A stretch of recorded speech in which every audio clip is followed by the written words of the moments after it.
Time is on my side. Yes, it is. Bodybuilding Gamer here, guys. Today we're going to be doing Fallen with Denzel Washington from the 90s. If you like supernatural thrillers, ones with A-list actors and really good direction, really good story, really cool villain, this is the movie for you. So I'll do this quick. This is like a long lost gem, I would say, for Denzel. Not a lot of people know about it, I don't think. You know, obviously he's very famous. A lot of his, he's got a lot of like big movies that everybody knows about. You know, Training Day and everything else. Equalizer, recently. But this one is not as well known, and let me give you a quick synopsis of it. Basically, he's a detective, Detective John Hobbs, and he catches this serial killer. And spoilers. Basically, before the sentencing, the death sentence of the serial killer,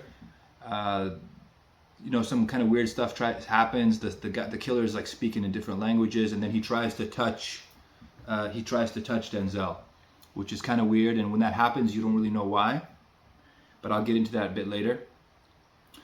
And then suddenly, like copycat type behavior starts to happen to Denzel's character throughout the movie.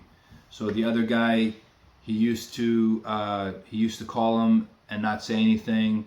And then he just different weird things started happening to Denzel, which made it look like either the bad guy had a partner or somebody's doing copycat type behavior of him, and then the murders start again. So what it turns out is, and again, if you haven't seen this movie, don't finish my review. Go watch the movie and then come back if you want. Or if you've already seen it, this will be like a refresher. Basically, it turns out that the killer, the killer is actually a fallen angel named Azazel, who takes control of human beings, makes them do things, and then basically body hops.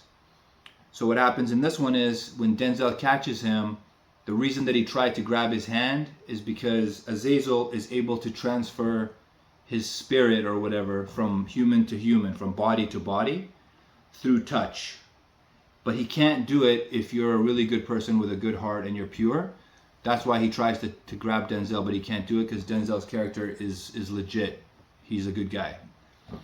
But if Azazel's taken over a human body, and that body, the person gets killed, his spirit has a limited amount of time that he can actually go into any human being, no matter what they're like. So he's very powerful in that form. So what ends up happening is Denzel's character starts to catch on, and then all of a sudden, Azazel makes it known that I'm actually back, and he makes it known by singing that song that I sang at the beginning of the movie. And then Denzel figures it out that, holy crap, this is a spirit, this is a demon, this is a fallen angel, and he can move from body to body. How do you fight something like that? That's insane.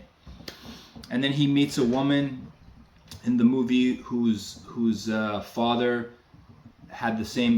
went through the same thing that Denzel went through, in that Azazel is basically trying to drive him crazy and trying to make his life miserable, and eventually he's going to try to frame him, try to ruin his image as a good cop by framing him for murders. Long story short, yeah, it just turns into a game of Denzel trying to investigate who the heck Azazel is, how do you fight him, and how did other people fight him before, and can he even be fought? Can he be stopped? In terms of the movie, A-list cast: Denzel Washington, Donald Sutherland, John Goodman. John Goodman's awesome in this. Denzel and John Goodman have a lot of chemistry together. And you also have, rest in peace, James Gandolfini from The Sopranos, an earlier role. The girl that plays Janice in The Sopranos, who's his sister, is actually in this as well. Yeah, that's the story. Should I get into the ending? I'm gonna leave the ending. I'm not gonna talk about the ending, but there's a showdown at the end where Denzel and Azazel are trying to outsmart each other and how and how they battle with each other. I really love this movie. Like I said, it's not very well known. I don't know if it did that well when it came out, but I did see it way back in the day. It's a beautifully shot film. The acting is awesome. Like it's crazy how you watch like a Marvel movie now or Transformers 6 or 7 or whatever it is. There's so much stuff happening on the screen, but it's just so boring. It doesn't hold your attention. Whereas in this movie, I see Denzel and Donald Sutherland just having a conversation, or Denzel and John Goodman just having a conversation, and you're totally zoned in. You're totally checked in. You care about what the characters. You care about what they're saying.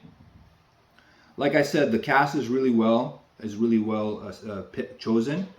They have a lot of chemistry with each other. You feel like these guys know each other. They've had a relationship. They care about each other. They take shots at each other. They joke with each other. They make fun of each other. It's really cool like that. A lot of it takes place in the police station. Super cozy. Super cozy. It's like, it makes you feel like they show you the geography of, it gives you a sense of geography, and it's like raining outside, and the lighting and the way that it's shot. It's very, very cozy, very homey, the police station. And even the rest of it is shot like that. It's very well done. I would, another buddy of mine who has a channel, Snake Plissken, he pointed out that this movie reminded him a lot of Seven. And yeah, Seven came out before this. So Seven came out, I believe, in 97, and this came out in 98. I think 98, yeah. And they look very much similar, but this one is more lighthearted. It's still dark, but it's not as dark as Seven. So this Seven is not cozy. This is a very cozy movie. Slow paced, but holds your attention. And it's Denzel. I can't remember any time that Denzel ever disappointed in any of his movies. Yeah, that's it. And so, like I said, I recommend the movie. If you want to see like a detective, supernatural thriller type of slow-paced thinking movie, this is the one for you. This is I would put it up there with. It's not Denzel's best, but it's not his worst. I would say it's somewhere in the middle or upper middle. Good music, good cinematography, good script, good acting, good character actors, good lighting. It's shot well. It gives you a good sense of geography. It's like I said, it's slower paced, but it's still well paced. And overall, I like it very much, and I've watched it numerous times now. The guy that plays Reese, which is the name of the killer, the name of the human killer, not the Azazel, but the character that he took over, is played by Elias Koteas, I think is how you pronounce it. He was Casey Jones in Teenage Mutant Ninja Turtles 1, and he's such a good actor. Just the few moments that he has in the beginning of the movie really nails down his character and cements it for the rest of the movie. So even though his character is Azazel's played by many different actors, he's got that, he gives you that, you can tell it's him. You can tell it's his character. And he has these little like movements with his fingers and just the way that he acts and his singing, so you know that it's him. But like I said, I'll be doing a lot more Denzel movies. He's one of the best actors in the world, one of my favorite actors. I think you'll really enjoy this one. If you like those types of movies, if you take my word for it in terms of what movies are good, what movies are good, what movies are bad, and stuff like that to watch, I think you'll enjoy this one. So yeah, let me know what you think. Please share, like, subscribe, and comment. And I'll see you on the next one. Bodybuilding Gamer. Stay pumped.